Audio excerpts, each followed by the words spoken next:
Alright, so we're going to give this stove a test. And like I said, this is great for hunting, or, if you're just going out and, you want a small compact unit. Well, cool thing, part of this design, keep the lid on it, and before you leave,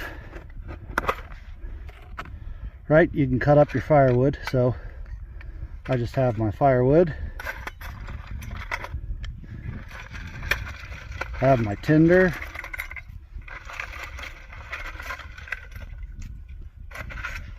excellent. Now, so here's setup,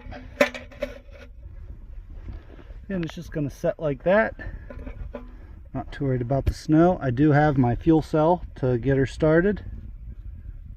Like I said, then what's awesome is this makes a small compact unit ready to go for everything that you would need to do. So open the door, check our grate, that's good. Got airflow, we'll put the chimney on it,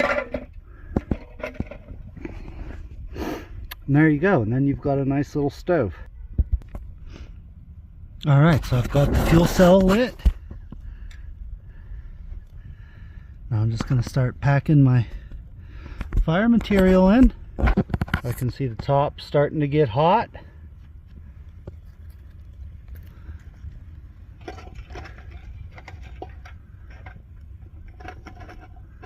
Gotta be careful not to knock it over.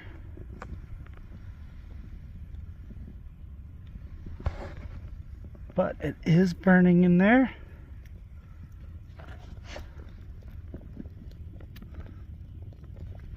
But you can see that is working very nicely. And there you go. See, and there's your setup right now. Got a real nice fire burning in there. Let's see if it can do what I designed it for, and that's just boiling up a cup of water, or maybe heating up a sandwich, or just keeping you warm. It does put off a good bit of heat, I have to say. So let's see what she does. One thing I should mention is that you should have two sets of pliers, one to hold the bottom of the stove, one to operate the door, because it does get hot.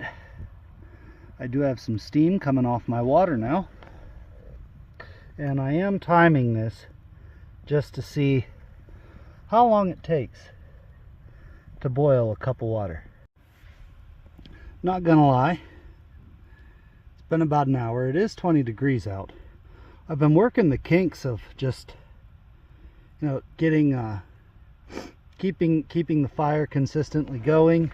And this little thing requires a lot of fuel, but I mean, there is promise. I did get some bubbles in there.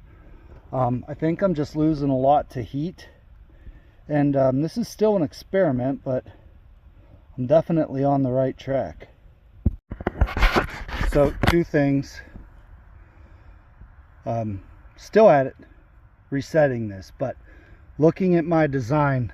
So you see on the coffee can, here's where I have my fire deck, a grate that I'm burning on, and as you can see in there, I've got fire going again. One of my problems, I was using the wrong fuel, so I switched it over to some hardwood, and now it's starting to go. But what I think I want to do is switch my deck from this row to this row.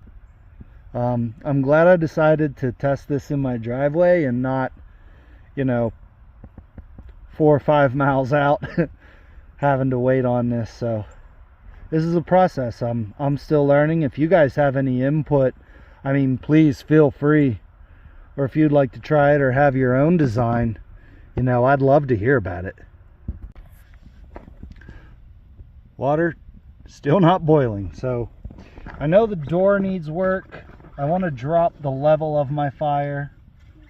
We're gonna get back to this. I mean, it is cold outside, and I know that cold just robs heat like a son of a bitch, but I wouldn't say it's a total failure. This is still an experiment, but I think I'm just going to let her burn itself out at this point. We'll come back with a new design. Okay, so as you guys saw in the test yesterday, the stove worked, but not quite the way I wanted it to, so I got me another coffee can. Found this industrial hinge, put a latch. That's making a fool of me right now. There we go. Proper door. Lowered the deck height so the fire has more room. Kind of cleaned it up a little bit. But that door there, that is going to be my main ticket, I think. And then still have it elevated, and it still self-compacts all inside the unit. So happy about this. Look forward to the next test.